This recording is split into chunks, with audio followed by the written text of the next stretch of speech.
di awal istilah tentang uji statistik parametrik dan statistik non parametrik.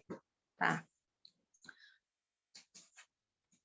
penentuan statistik parametrik dan non parametrik sebenarnya dipengaruhi oleh beberapa aturan.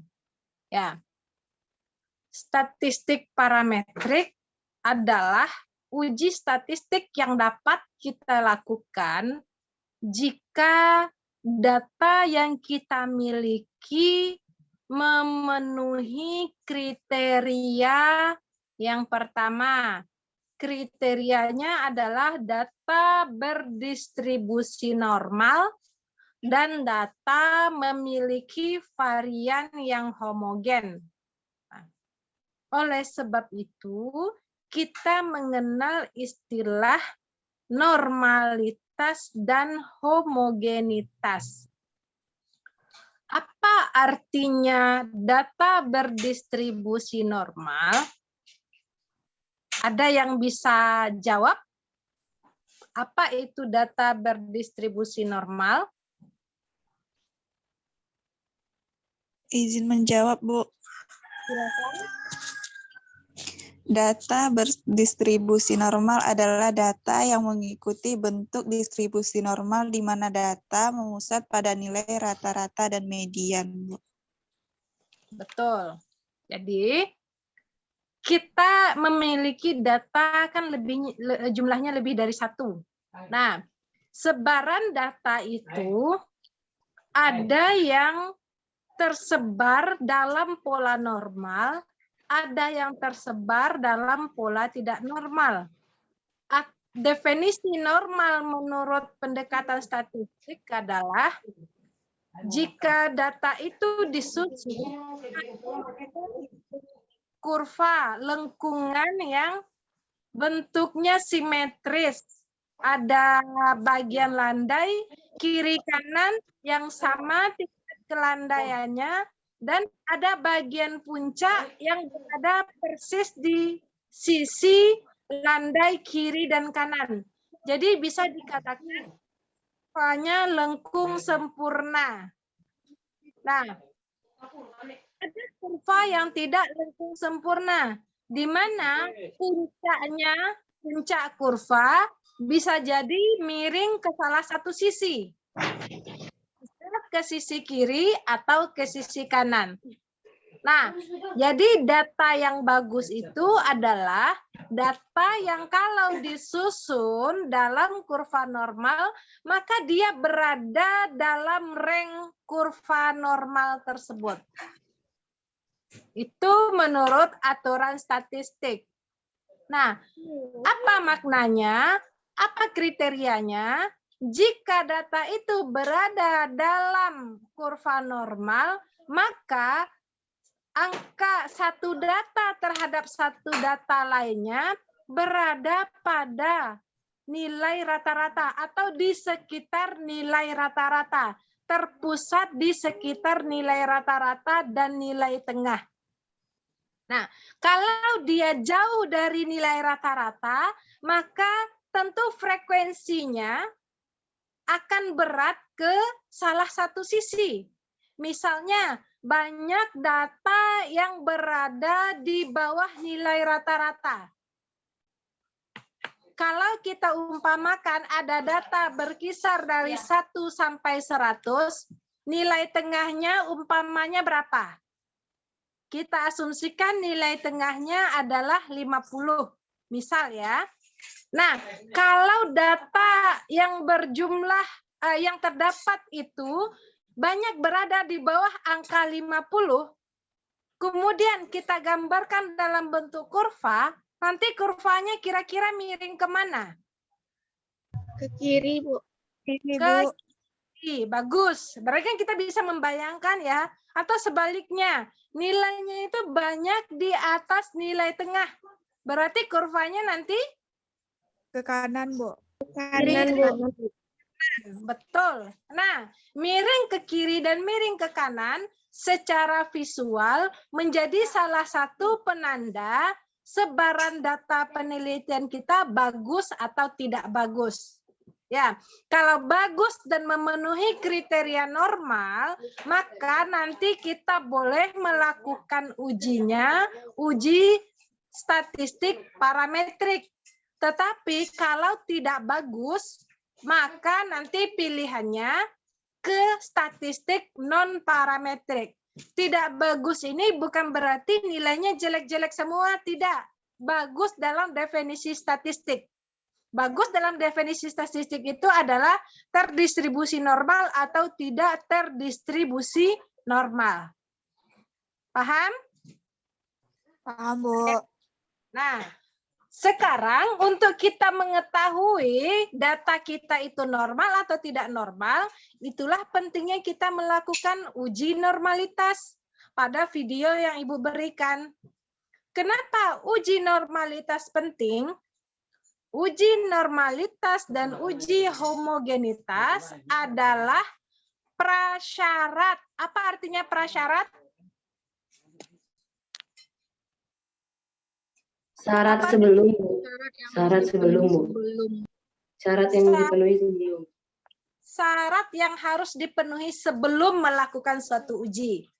Oke, maka kalau kita mau menguji apakah eksperimen kita berpengaruh atau tidak, apakah pemberian buku digital berpengaruh terhadap hasil belajar siswa atau tidak, misal itu eksperimen utama kita.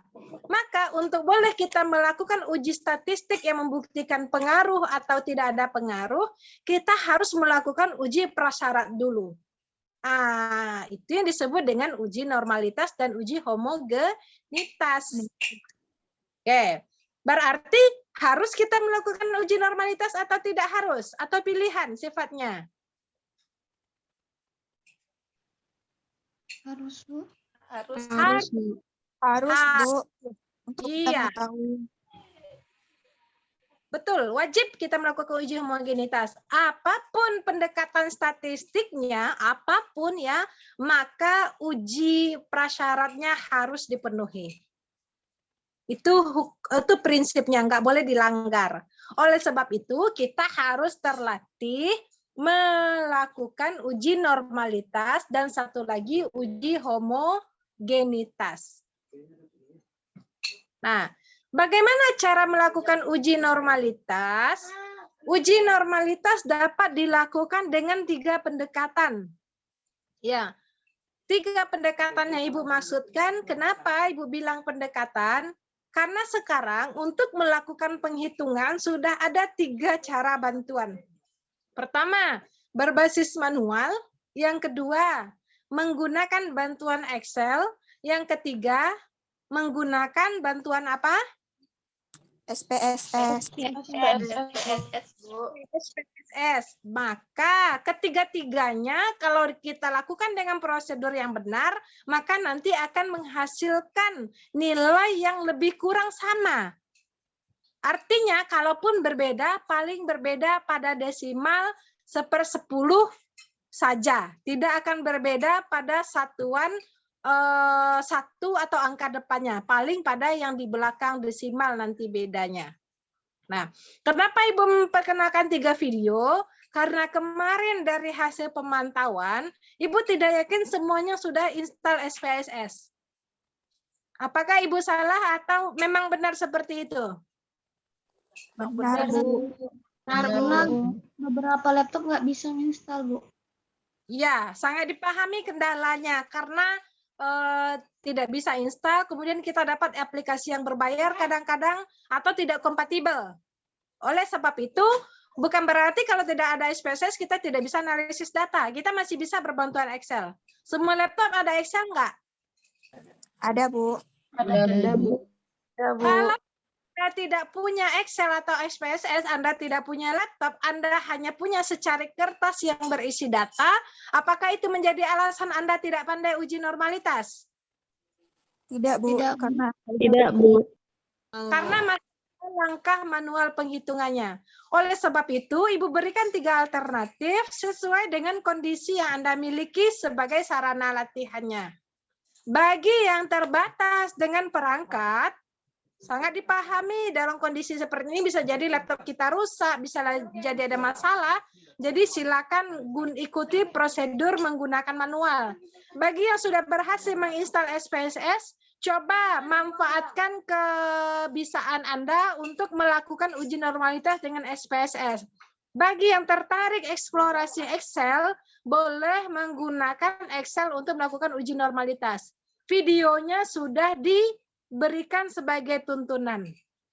Nah, nanti kita akan bagi Anda, baik kelas 37, 38, dan kelas 40, akan Ibu bagi menjadi 3 kelompok berdasarkan modal belajar yang dimiliki. Modal belajar yang dimiliki ini bisa jadi berdasarkan minat, bisa jadi fasilitas yang sedang ada tersedia di sini. Bukan berarti Ibu membedakan yang perangkatnya canggih atau tidak, bukan seperti itu. Tapi fasilitas yang sedang mendukung Anda saat ini. Maka nanti Anda putuskan, Anda bagi menjadi kelompok manual, kelompok Excel, dan kelompok SPSS. Nah, nanti kita buat grup yang per kelompok. Satu kelompok isi anggotanya lebih kurang, bukan lebih kurang, 5 maksimal ya, 5 maksimal. Kalau Anda menguasai SPSS sendiri, boleh satu kelompok itu hanya Anda isinya. Kalau Anda menguasai Excel, boleh 1 orang saja. Kalau Anda ingin manual, boleh 1 orang saja. Tapi kalau ada beberapa orang dengan kesamaan, maka Anda bentuk kelompok maksimal isinya 5. Dengan contoh nama yang sudah Ibu berikan di grup. Ditulis sesinya, kemudian ditulis nama kelompoknya. Kalau manual ada banyak, berarti nanti ada manual 1, manual 2, manual 3. Dan masukkan Ibu dalam setiap grup untuk membantu, untuk memantau sejauh mana Anda bekerja. Kenapa cara ini Ibu pilih? Pertama, karena untuk mempraktekkan ini waktunya panjang. Tidak akan mungkin kita berada di Zoom sepanjang melakukan penghitungan ini. 1. Yang kedua, untuk lebih memfokuskan apa kesulitan Anda. Kalau di layar Zoom dengan sebanyak 100 peserta, itu tidak terpantau pada satu layar. Harus digulir kiri, mundur-mundur, atau maju-maju untuk Ibu melihat atau untuk Ibu mengcover siapa yang mengalami kesulitan. Jadi kita pecah, kita kerjasama dengan asumsi Anda, di antara Anda ada yang memiliki kemampuan statistiknya tinggi, kemampuan numerasinya tinggi, minatnya tinggi, gerak teknologinya tinggi. Jadi atas dasar itu Anda bisa menabung amal jariah dengan menjadi mentor bagi rekan yang agak lambat. Atau Anda yang memiliki fasilitas bisa membantu rekan dengan fasilitas terbatas. Ya, paham maksudnya?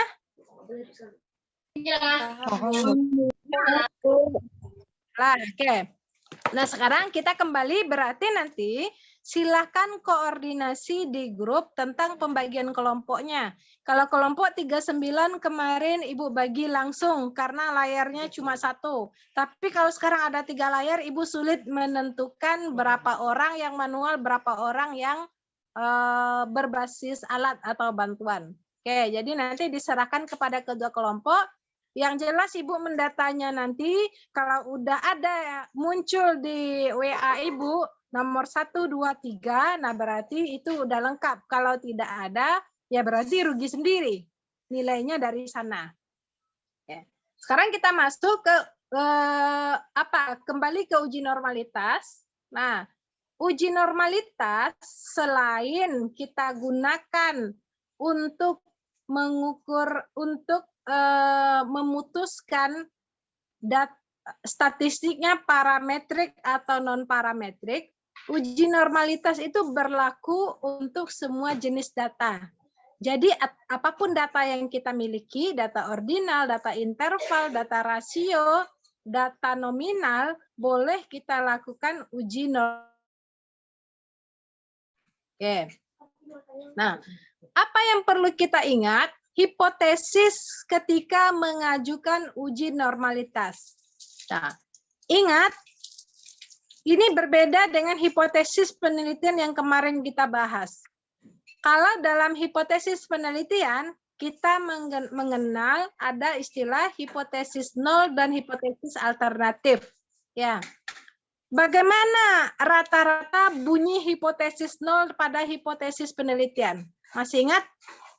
Contoh untuk penelitian eksperimen, misalnya pengaruh buku ajar. Silakan. Tidak ada pengaruh, Bu. Oke, betul. Di Hanol itu tidak ada pengaruh. Nah, berarti kita berasumsi tidak di hipotesis penelitian. Kemudian hipotesis alternatifnya menyangkakan bahwa akan ada pengaruh. Nah, di uji normalitas, hipotesisnya berbeda. Justru di hipotesis nol lah kita mengharapkan ada pengaruh. Atau kita mengharapkan sampel berdistribusi normal. Sedangkan di hipotesis alternatifnya, sampelnya tidak berdistribusi normal. Itu bunyinya. Maka berbeda harapan kita. Kalau di hipotesis penelitian, yang kita harapkan itu mana? H0 diterima atau H0 ditolak? H0 ditolak. H0 ditolak dengan harapan HA diterima. Dengan makna apa yang kita ujikan memberikan pengaruh. Tetapi di hipotesis uji normalitas yang kita harapkan adalah H0 diterima. Atau dengan catatan sampel berdistribusi normal. Kenapa ini perlu Ibu klarifikasi? Karena kebanyakan kita terjebak, kita lebih ingat ke hipotesis penelitian sehingga kita mengharapkan H0-nya ditolak. Kemudian nanti Anda akan bikin sampel tidak berdistribusi normal. Sedangkan pada contoh-contoh demonstrasi uji normalitas, maka yang diharapkan adalah H0-nya diterima. Jadi daripada Anda nanti bingung, ingat yang diharapkan adalah H0-nya diterima. Ya. Oke. Sekarang kita lihat apa saja nama uji yang bisa kita gunakan untuk melakukan uji normalitas.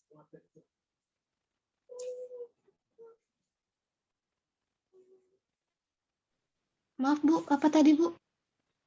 Apa saja jenis nama uji yang bisa kita pakai untuk melakukan uji normalitas? Uji chi-square, Kolmogorov dan chi-square. Kolmogorov dan manual. Lilliefors, Shapiro. Shapiro-Wilk, ya banyak ya. Jadi minimal yang kita ketahui. Pertama, uji gimana ya? Metode lah kali ya. Metode Kolmogorov-Smirnov. Yang kedua, metode Lilliefors. Yang ketiga, metode Shapiro-Wilk. Yang keempat, metode chi kuadrat. Atau ada yang menamakannya, membahasakannya chi kuadrat. Kenapa simbol X Latin itu dibaca sebagai chi? Nah, chi kuadrat. Ya. Apa pertimbangannya kita memilih apakah KS, Kolmogorov-Smirnov, SW, Lilliefors, atau chi kuadrat? Boleh kita bebas memilih?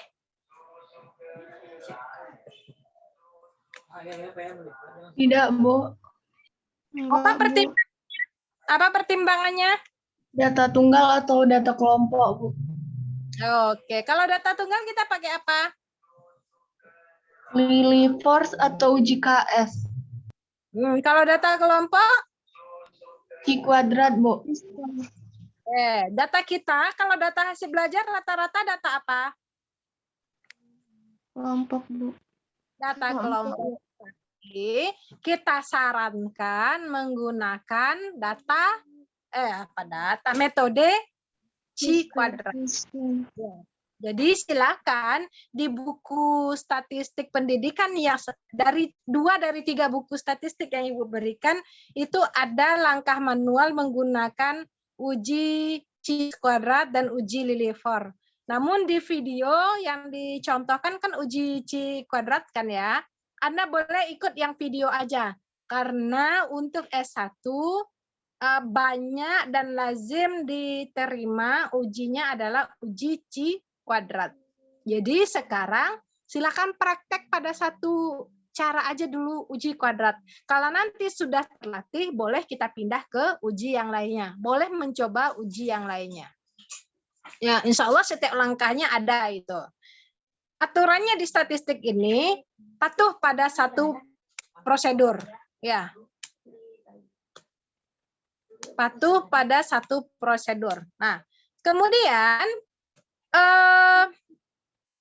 perlu Ibu ingatkan juga untuk Anda nantinya yang menggunakan SPSS, siapa kira-kira yang akan menggunakan SPSS? Rencananya. Coba apa dulu? Kabari dulu.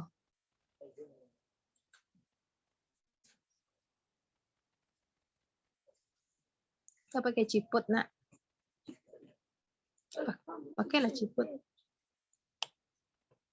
Nanti dikoreksi sama Ustazah. Udah ciput. Siapa kira-kira yang akan pakai SPSS? Karena setahu Ibu di kelas ini ada ya kemarin yang pakai SPSS.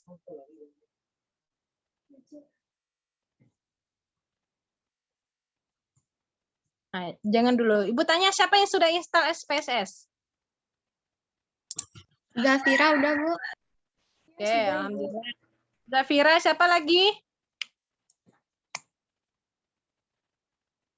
Zafira 1.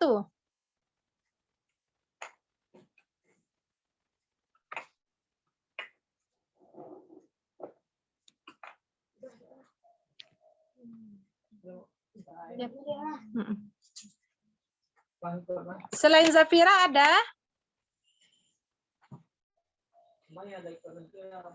Oke, kalau begitu berarti Zafira tunggal ya.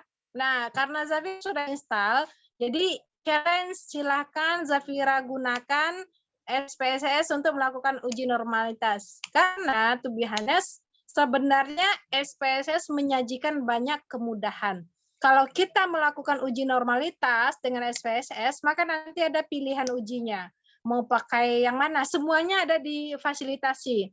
Akan ada indeks Liliford nanti muncul sekalian, akan ada nanti indeks KS, juga ada pilihannya melakukan uji chi-square.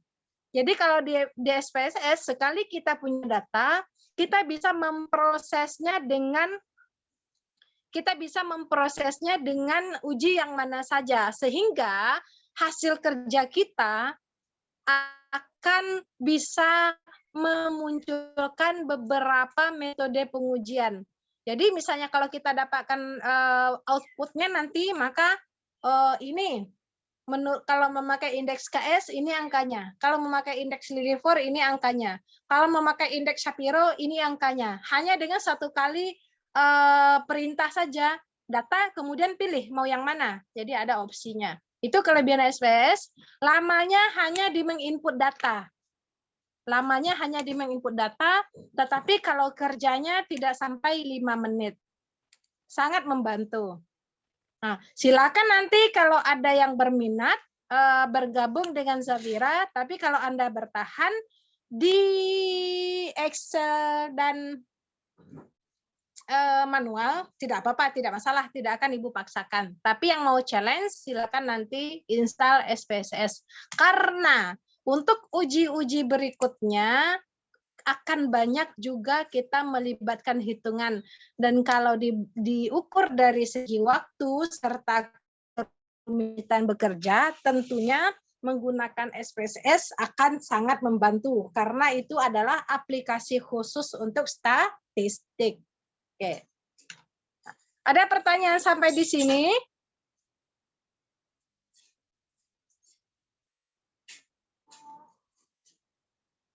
Paham atau bingung? Insya Allah sejauh ini paham, Bu. Ya, insya Allah paham. Prinsipnya yang harus kita ingat. Lalu, apa yang akan dilakukan nanti setelah prosedur kerja Anda betul? Yang akan dilakukan adalah menginterpretasikan, memaknai hasil pengujian. Nah, kalau langkahnya betul, kita bisa cross-check nanti antara ketiga teknik pengujian. Kan bisa dibandingkan. Nah, lalu yang data mana yang akan kita gunakan untuk latihan, yaitu data yang kita pakai untuk ujian kemarin. Makanya kemarin Ibu bilang, Ibu arahkan untuk menjawab ujiannya itu dalam bentuk PPT dan juga disuruh menyalin ulang. Karena tugas ini akan kita presentasikan hasilnya. Jadi datanya bersambung dari data hasil penelitian yang diberikan di naskah ujian yang kemarin. Siapa yang sudah sempat salin data? Saya, Bu. Alhamdulillah. Ada lagi? Ada, Bu. Udah, Bu. Udah, Oke. Bu. Ya, berarti kalau udah salin data, maka insya Allah Anda akan lebih gampang itu bekerjanya ya. Nah, ada pertanyaan nggak sebelum bekerja?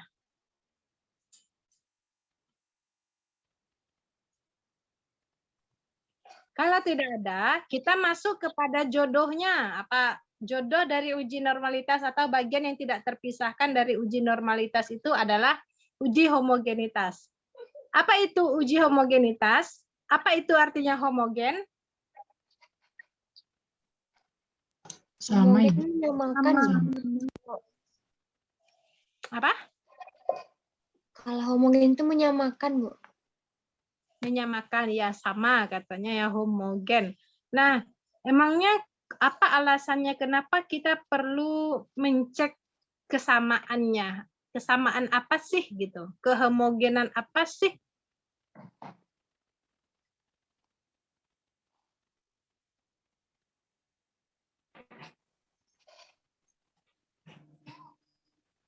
Kalau kita analogkan dengan pada saat kita bikin teh gitu ya.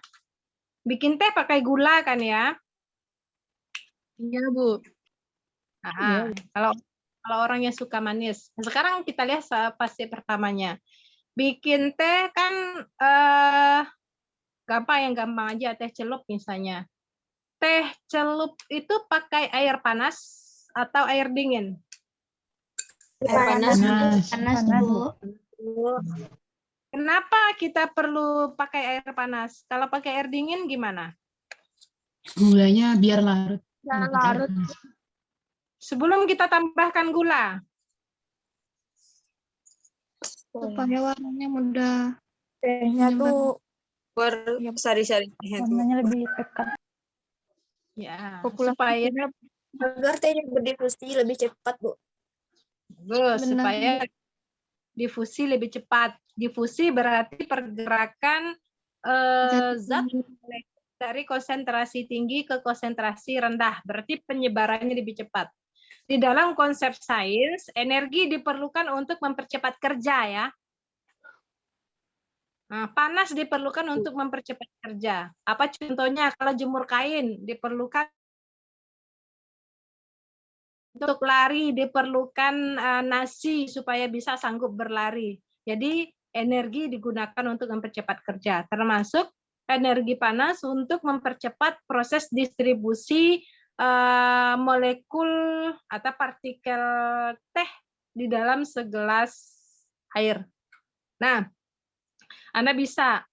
Kemudian setelah dia terdistribusi, kita akan dapati warna teh itu menjadi, warna air itu menjadi coklat. Sama nggak coklatnya bagian atas sama bagian bawah? Sama, Bu. Bu. Sama atau nggak sama? Sama, Bu. Berbeda. Lama sama, awalnya mungkin akan pekat bagian atas, kemudian lama-lama lalu menyebar ke bawah. pada kondisi itu berarti sudah dikatakan homogen atau belum? Belum, Bu. Belum homogen. Kalau sudah kita Udah sama Bu homogen. dari atas, dari bawah, kita sendok dari manapun, maka kita akan mendapati warna yang sama kan ya? Iya, Bu. Iya, Bu. Ya, berarti sudah homogen. Kalau misalnya ada orang menginginkan apa warna teh, apa warna air teh, terus kita jawab coklat. Dari mana Anda tahu coklat? Ya, ini contohnya. Kita ambil dari bagian pinggir atas, pinggir kiri, pinggir kanan, semuanya akan berwarna coklat, berarti kan? Iya, Bu. Ya, termasuk pada kasus yang sama. Kalau misalnya kita menambahkan gula, pada saat kita tambahkan 2 sendok, pertama partikel gulanya akan mengendap ke bawah. Iya, Bu. Nah, kemudian kalau orang mau menguji apakah tehnya itu manis atau tidak, lalu dicobanya di bagian atas. Bagian atas tawar, bagian tengah agak manis, di bagian bawah paling manis. Itu sudah homogen atau belum? Belum, Bu. Belum. Lalu kemudian kita akan memberikan energi dengan menstir, dengan mengacau gulanya sehingga larut. Akibatnya nanti kita akan dapatkan semua partikel gula itu sudah tersebar pada semua bagian air sehingga bisa kita rasakan rasa manis. Kalau sekarang diambil di bagian atas, tengah atau bawah, rasa manisnya sama? Sama, Bu. Sama. Jadi Sama, orang Bu.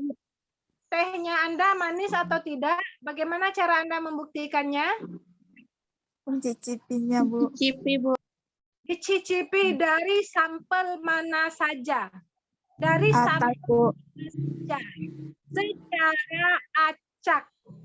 Nah, kalau di dalam pengujian statistik, kita juga perlu meyakinkan bahwa sesuatu yang akan kita perlakukan itu berasal dari populasi yang homogen.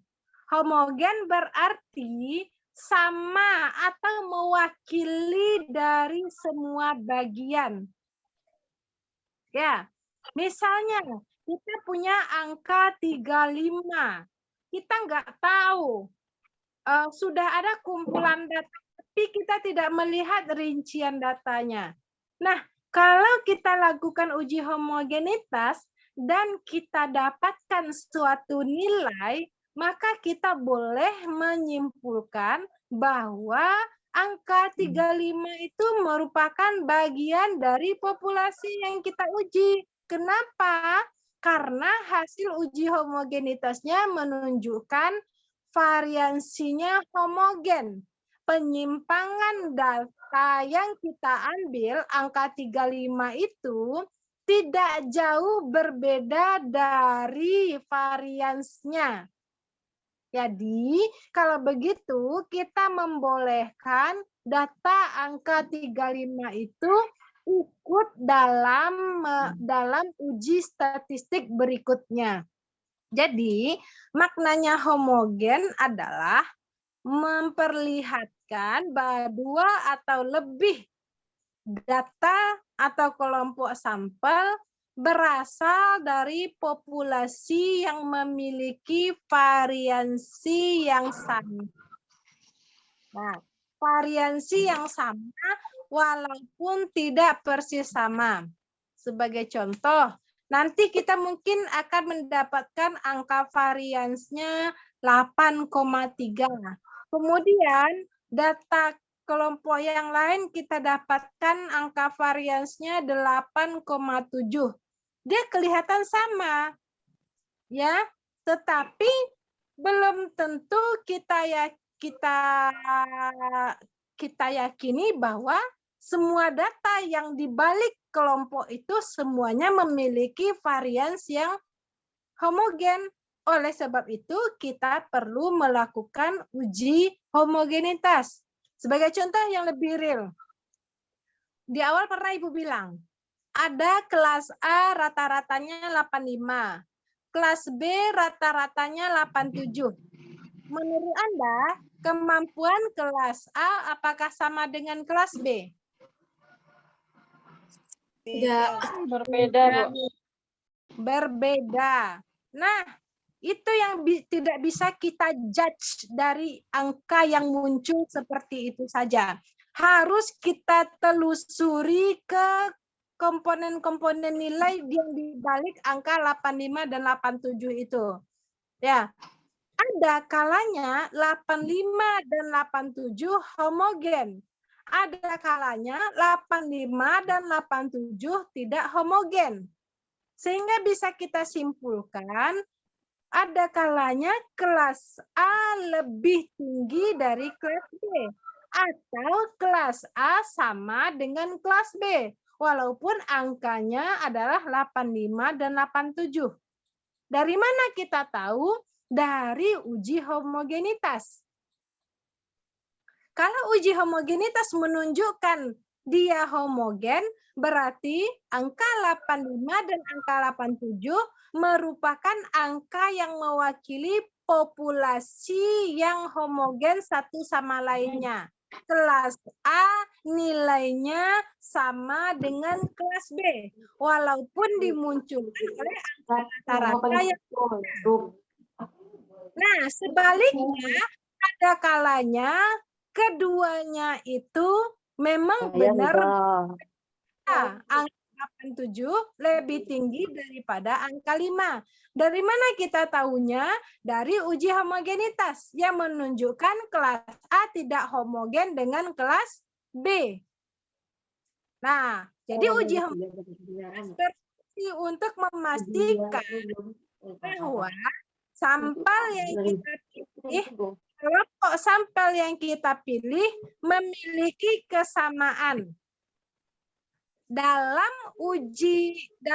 penelitian eksperimen, kesamaan antara dua kelas harus kita cek terlebih dahulu sebelum kita memberikan perlakuan.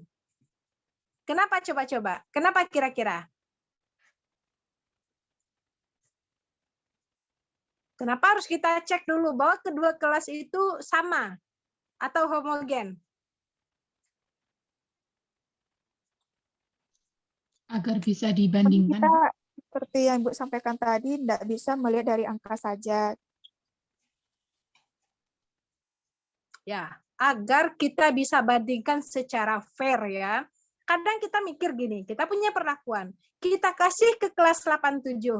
Kemudian yang di kelas nilai 85 itu tidak kita kasih. Kemudian di akhir ternyata hasil prestasi siswa yang di kelas 87 lebih tinggi, nilai akhirnya 95. Sedangkan di kelas yang satu nilai akhirnya 94. Menurut Anda yang berhasil perlakuannya di mana? Di kelas 87 atau di kelas yang 85?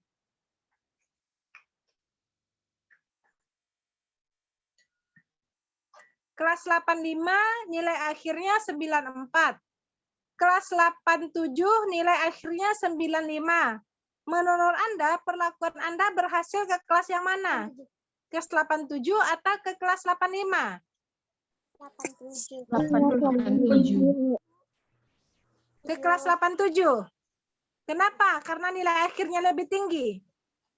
87 dan 85, Bu.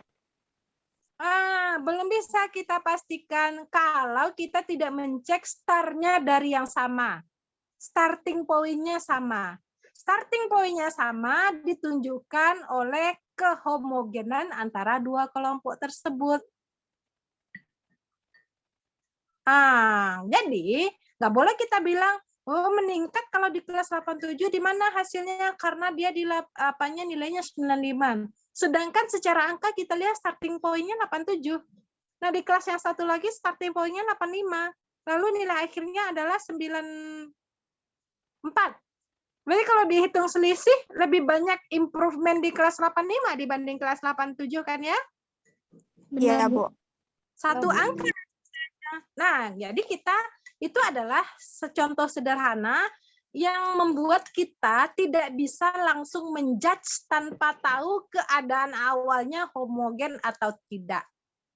Jadi oleh sebab itu harus kita lakukan uji homogenitas. Paham apa makna uji homogenitas dengan uji normalitas?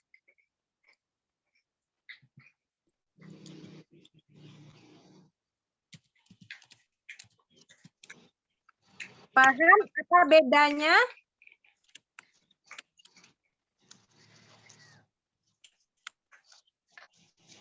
Dalam uji normalitas, kita akan berakrab-akrab dengan nilai rata-rata dan nilai nilai median.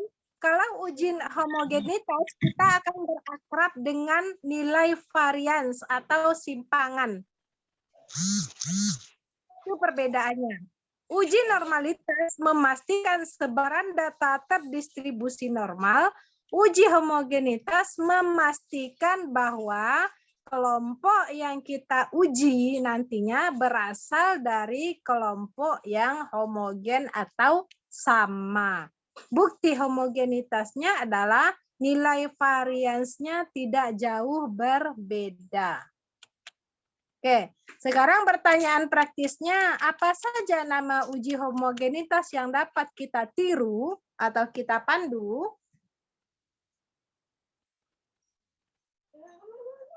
Apa saja metodenya?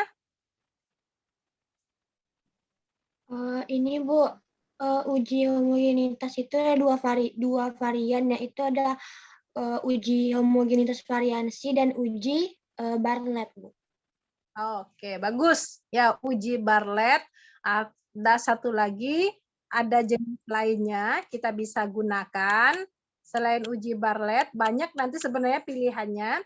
Ada uji Leven, namanya berbeda-beda ya. Ada uji Bartlett, ada uji Leven. Tergantung pakar statistik dia menetapkan pada standar apa. Bartlett, Leven itu memiliki apa yang berbeda. Nah, jadi ada dua, ada uji Bartlett dan uji Leven. Di SPSS keduanya bisa kita cek, bisa kita ketahui. Yang mana mau kita pakai? Uji Bartlett ada, uji Leven juga ada. Umumnya Leven itu muncul selalu dalam uji homogenitas apa saja.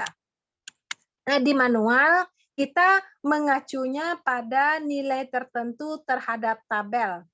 Ya, nanti ada tabel uji homogenitas. Oke. Ada pertanyaan di sini, perbedaan hakikat secara prinsipnya?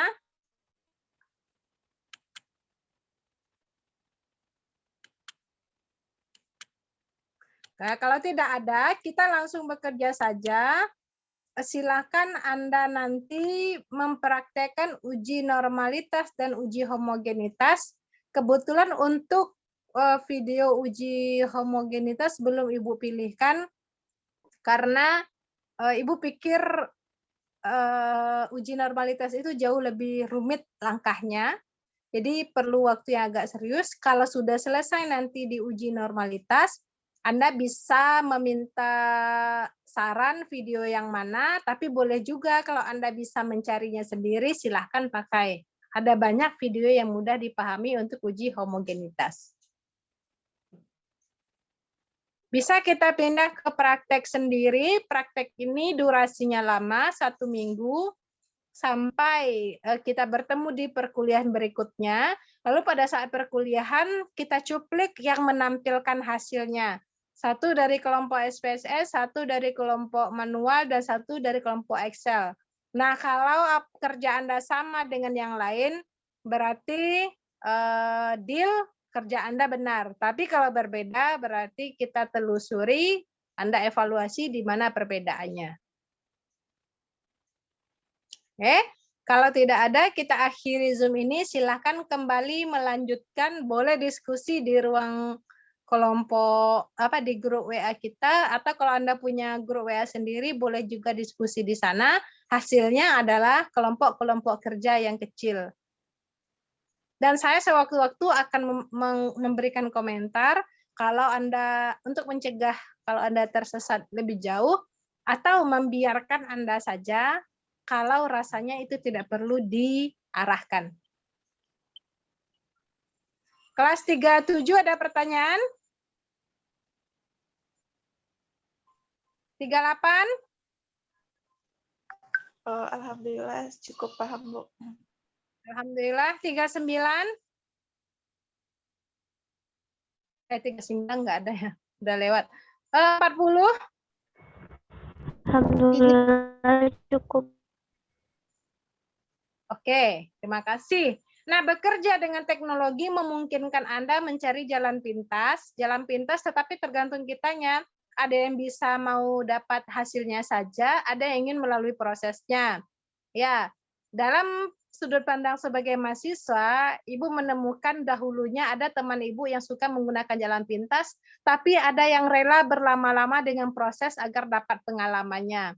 Dan Ibu tidak menyarankan Anda termasuk kepada orang yang mencari jalan pintas, karena godaan untuk jalan pintas banyak. Di kelas 39 sudah selesai mungkin tugasnya. Bagi Anda yang minta jalan pintas bisa saja melihat contekan di kelas 39. Tapi bagi Anda yang ingin melalui proses untuk mendapatkan pengalamannya, maka mulailah berakit-rakit dengan kemampuan sendiri. Oke. Demikian kita akhiri, mohon maaf atas kekeliruan, dan kalau misalnya ada yang merasa tersinggung, semoga tersinggung tetapi untuk memperbaiki diri. Pandai-pandai Anda menyajikan saja, Anda merasa tersinggung untuk menjadi benci, atau Anda merasa tersinggung untuk menjadi lebih baik. Pilihannya ada pada kita ya. Nah, demikian kita akhiri. Terima kasih untuk penyedia link Zoom. Assalamualaikum warahmatullahi wabarakatuh. Waalaikumsalam warahmatullahi wabarakatuh. Terima kasih, Bu.